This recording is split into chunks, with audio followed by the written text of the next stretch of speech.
Everyone, Alex here again with another image review session. Today's pictures all come from the Maldives, and they come from a trip I made there in March and April 2025.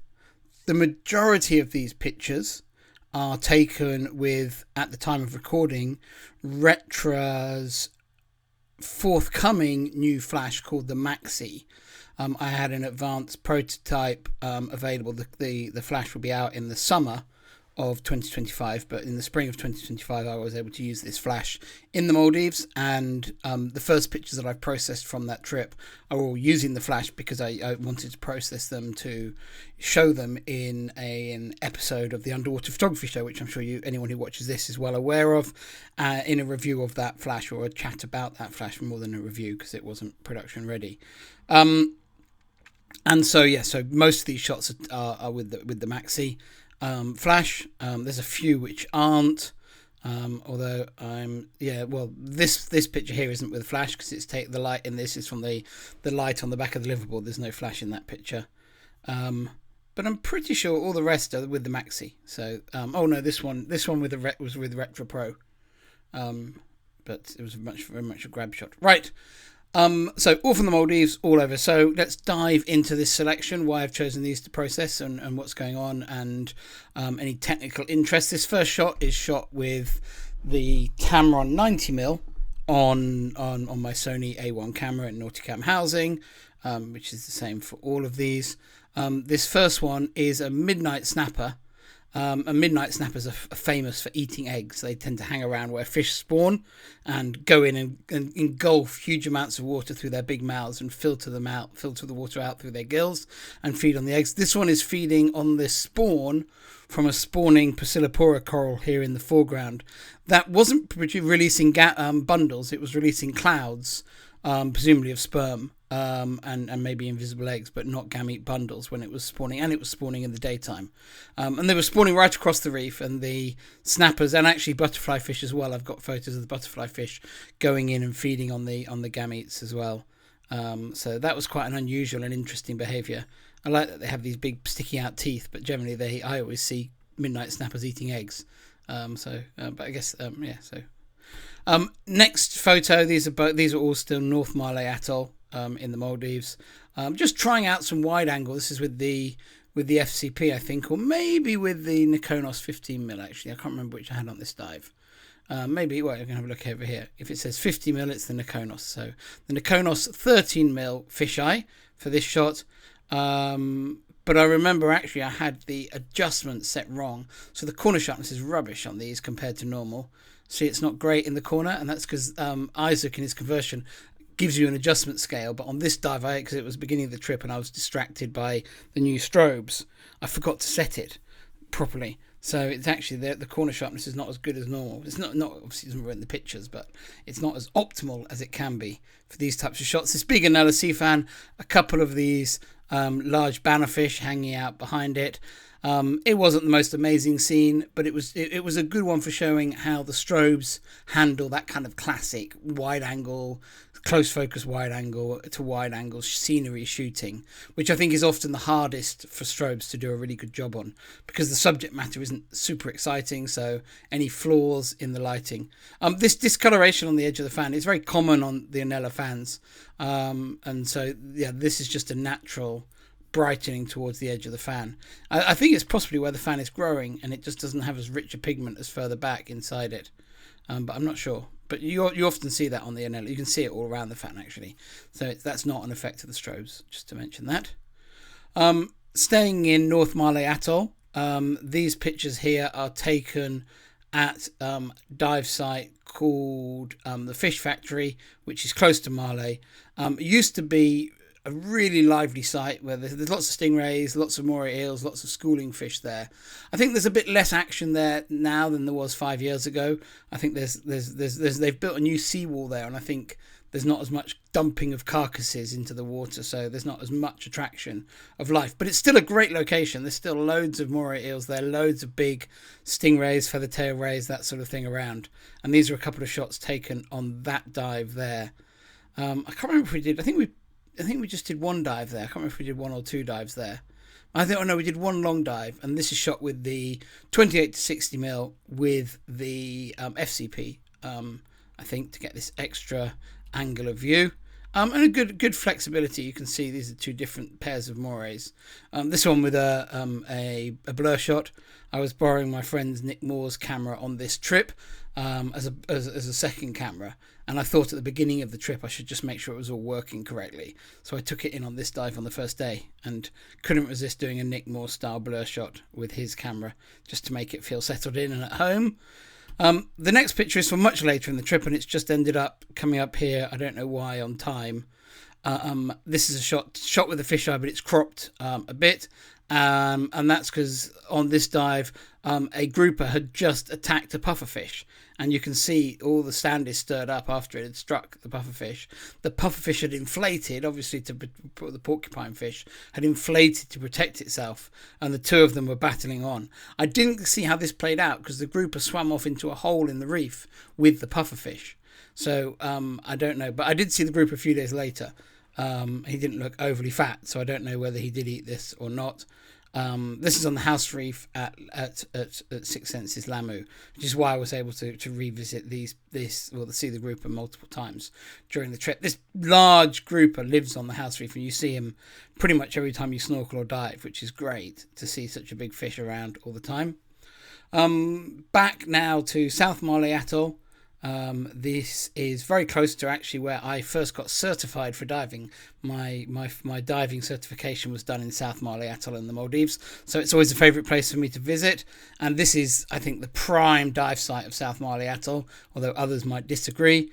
And it's the Tila at, what's it called? Kanduma, which is a Tila that sits in the mouth of a big channel on the eastern side of South Male Atoll, and it's just a really nice dive. It's just so, it's kind of quite a big Tila, and the different sections have different thrills. You see sharks at one end, eagle rays, schools of fish, turtles. It's just one of those sites that kind of has it all. It's not, maybe no one point of it is just crazy spectacular, but as you do the dive, you just see more and more and more and more stuff.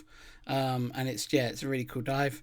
And this is on the descent or ascent from the dives, I can't remember which, but you always get these big nose unicorn fish coming and hanging out with them. They love divers bubbles, so they just come and sit right above you, as you can see this one doing. Shot with WACP these. I love how the males really flash these incredible colours at you. They've just got the most fantastic patterns and details on them. Really, really, really nice to see. But those are both shot with, again, the 2860, but with WACP. And this is the same dive. This was just a white tip that gave me a buzz past. It was hanging around with this Napoleon wrasse, and I was kind of trying to get both of them into the frame any way I could, and they were kind of always on opposite sides of me. And so this moment where I managed to get the white tip between me and the wrasse, I was able to get this shot with the Napoleon in the background. It's not an amazing shot, but it's kind of a nice illustrative magazine-y type shot. It's not maybe particularly artistic, but it really shows how exciting the diving can be there in terms of seeing these cool big animals. Then a giri dive in South Male Atoll, just a nice chilled out dive away from the strong currents. And this is just a 6-bar wrasse, very common wrasse in shallow water. The males are often up swimming in open water, showing off to females, and that's what this one was doing. And I thought, because it was so shallow, I could get him with a bit of the surface as a background. I like the overall colour mix of this picture with just that background. It's a pretty enough fish, but I think it's more interesting with that reflected reef on the surface backdrop. Heading down to Vavu Atoll now, a little bit further south, to Manta, which is a resort next to one of the channels entering the atoll, and that resort has long fed their local nurse shark population. I think it started because they were just dumping food from the kitchens, and the nurse shark cottoned onto this. And now they have a really strong population of nurse sharks that particularly turn up in the evenings, and you either do it as an evening dive or a night dive, as a visiting diver anyway. And it's often a bit busy with divers. It's not always the nicest experience, but it is awesome seeing the sharks. And this particular year, I had the a WACP on, I think, for this dive. I think WACP, maybe FCP on. Maybe FCP I had for this dive. And this year they had a really large, beautiful red, orange frogfish resident there. And this is just one of a number of shots I took of him. They were quite samey. But yeah, and obviously the only thing I was doing here was just making sure I could get that blue background in because it contrasts so nicely with the red of the frogfish. And I tried to include these other couple of patches of orange sponge in the frame. There's a bit there, orangey red sponge, to kind of show why the frogfish was this colour, just to help that little bit of storytelling in the picture. Okay, then on to some nurse sharks. The dives that evening, they were a bit messy. There was a lot of current on this dive. Quite a lot of divers in the water, and it was all a bit uncontrolled. And so I generally shot long exposures. It was a good way of just hiding the mess. So this is a panning shot, one of the nurse sharks passing. But that's the only picture I've processed from that night dive. These next dives are from a dive very close to Manta, which is a daytime site where they get the nurse sharks. And I think it's called Diggy Teal or something like that, this little site. We went there crack of dawn to go there before all the snorkeling boats get there, and we had really nice early morning encounters with the nurse sharks again. There were tons of remoras there as well, which was cool. This is a male here, and then another male, maybe even the same shark. That was very cooperative, swimming around near the surface. And I did quite a lot of long exposures of these. It was dark. It was a good chance to do them. I didn't need to use particularly weird settings to get the long exposures. You can see here it's shot on f13 at a 3/20th. And just because it was naturally dark, I was able to do the blur shot because I needed a 1/10 of a second to get the blue. So it wasn't a case of me, turning the strobes right up to get and then putting the ISO right down to do the blur shots. Actually, it was just naturally dark enough, and it was easy to do these shots without any weird settings or anything like that. So there's a few of those. This was also playing around with long exposures. This is a rear curtain shot of these yellow-faced surgeonfish just playing around in divers' bubbles. I was quite shallow near the surface because I've been shooting the sharks near the surface. But most of the other divers, or some of the other divers, were down on the seabed. So when their bubbles came up, these surgeonfish were really enjoying playing in them. And so I just thought I'd take a picture of that, and I quite liked the effect of the blur bubbles and the mix of fish. Then I dropped down to the seabed to see what all the excitement was down there, and some of the nurse sharks had settled on the seabed, and there was the chance to shoot them really up close and personal. And this is the same shark, just two different shots. First of all, I was using longer exposures to get the blue background in, and I like the way that this school of remoras, which is quite an unusual subject in itself, has blurred into these kind of streaks because of the long exposure. And the exposure time on this one is a 1/6 of a second.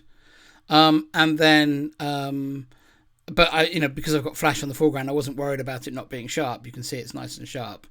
But I was able to, put flash on the foreground, long exposure on the background, blur the remoras out.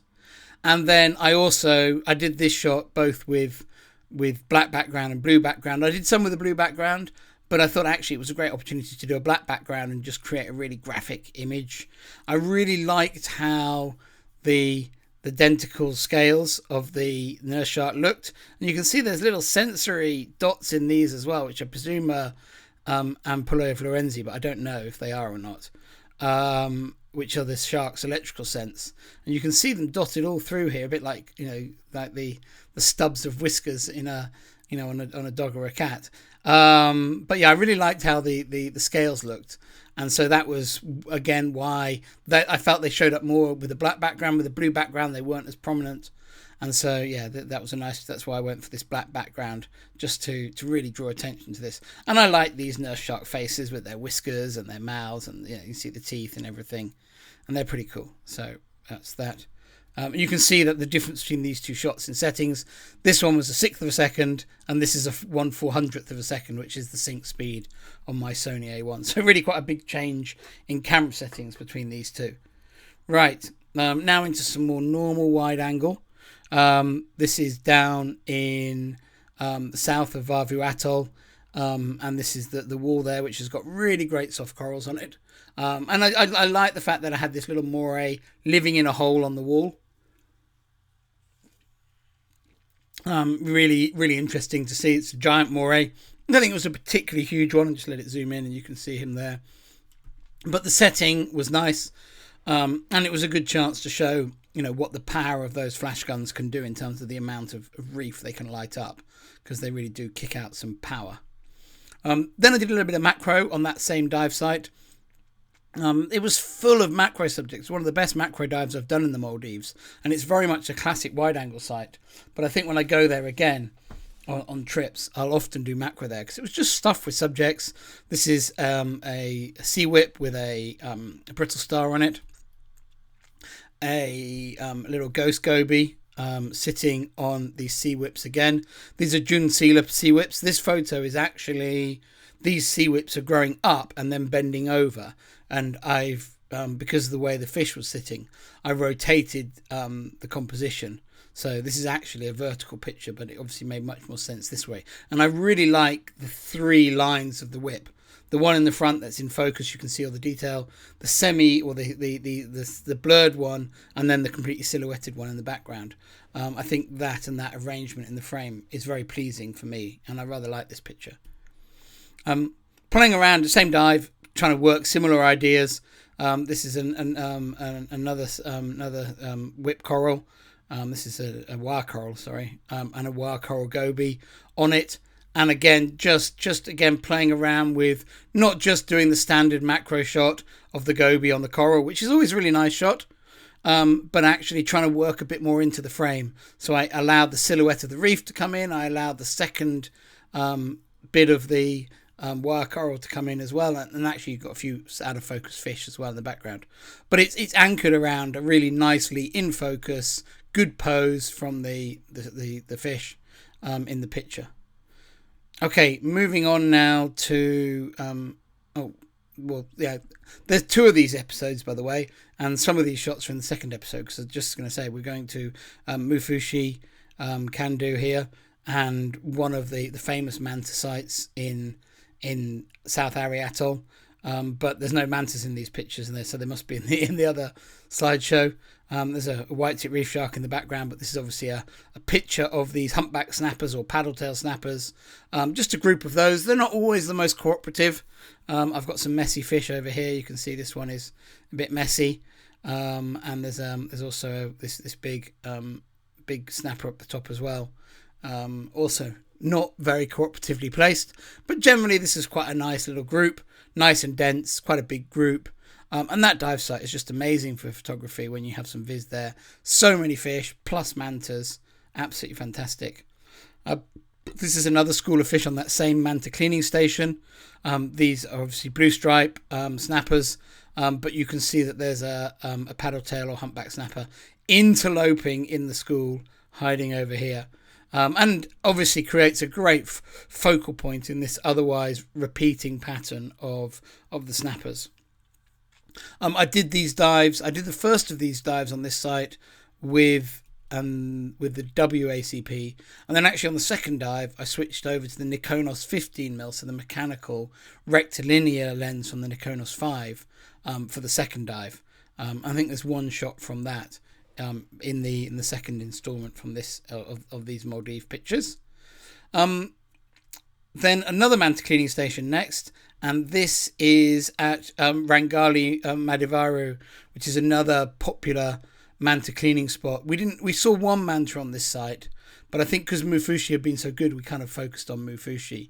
But this is another great dive. Sadly, though, the shallows of this dive site used to be packed with hard coral.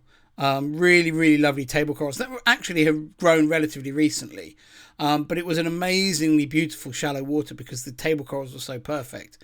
And sadly, bleaching in 2024, so last year, had killed all those table corals off.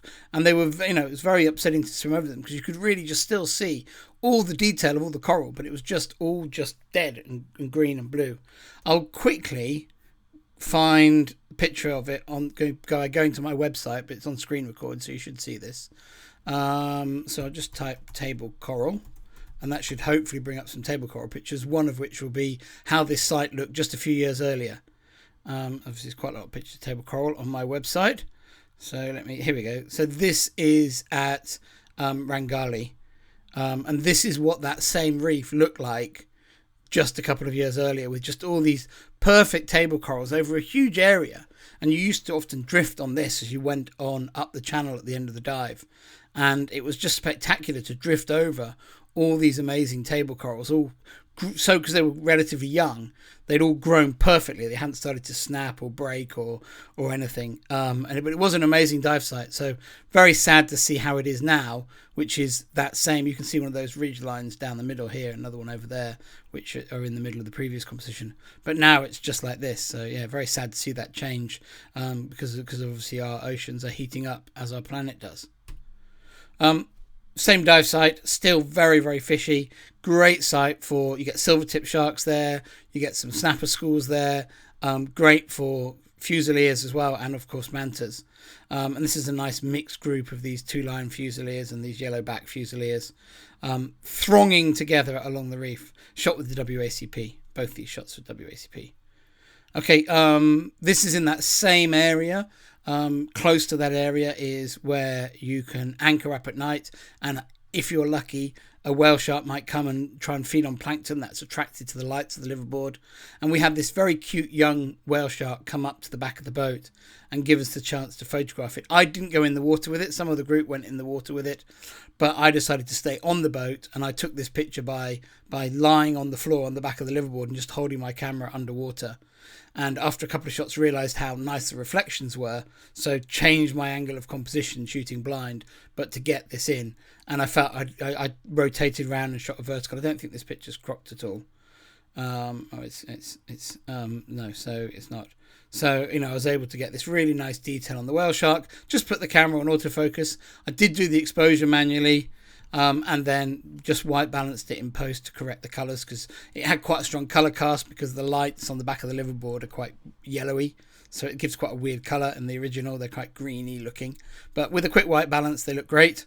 And yeah, I like this one with the mouth open with the reflection.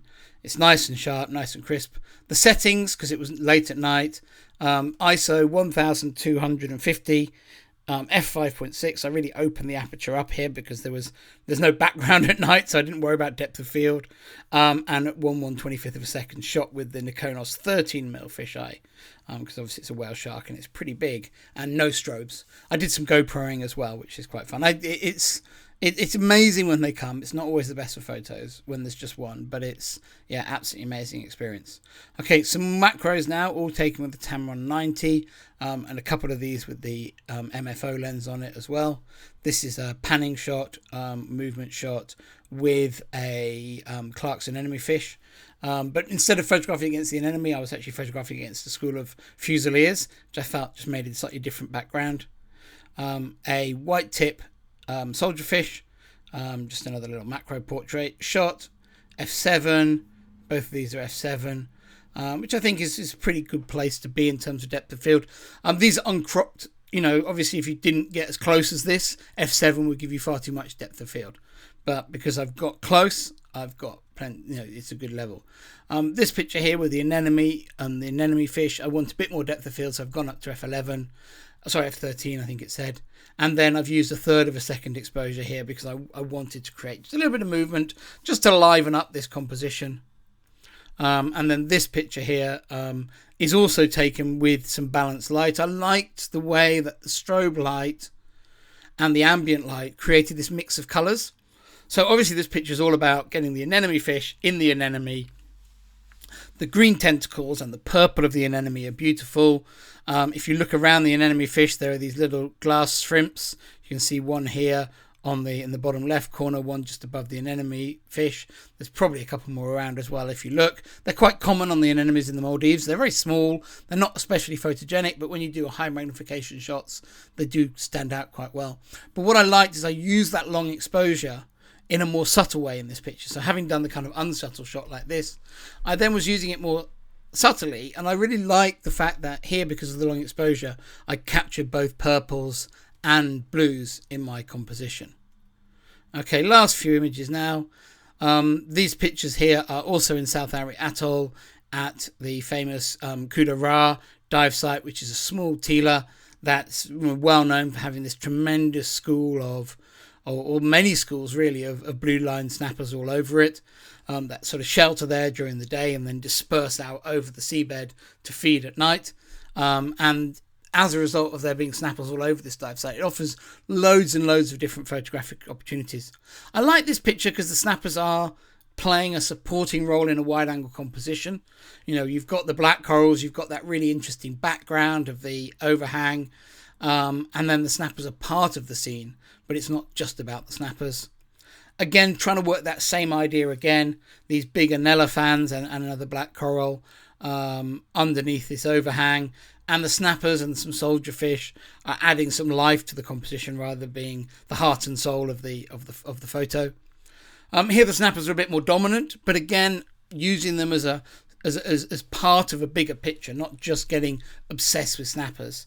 And there's quite a few nice anemones on this site. This one has been there for a number of years, and it's a great one to shoot. And on this particular morning, it was balled up as well, so even better.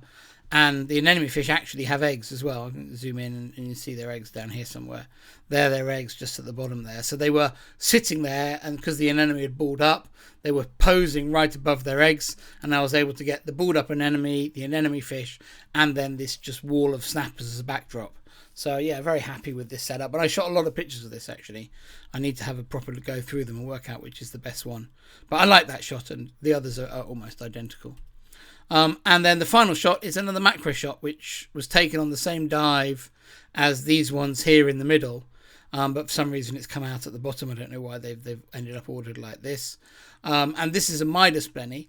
On this particular dive site, which is in Vavu Atoll, there were so many Midas blennies. I must have seen 30 or 40 on the dive, which is amazing. Midas blennies are a long golden blenny that pretends to be an anthias and mixes with the anthias school. And the reason it's called Midas is because it's golden colour. It's a golden yellowy orange, and it's that colour to be able to blend in with anthias.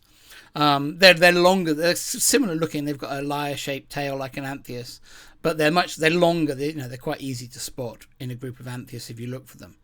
And when threatened, they retreat back to holes in the reef like lots of blennies. And I particularly like this one being in this location with the red spongy stuff growing around it. I'm not sure it is sponge actually. Red is a very common sponge colour in the Maldives, but this doesn't really look like sponge, so it might be an encrusting algae that's red. But anyway, the red against the yellow, it's full-on colour, high impact, cute little critter, nice detail, very happy. Shot with the MFO and the 90mm lens, nice and sharp, impactful shot.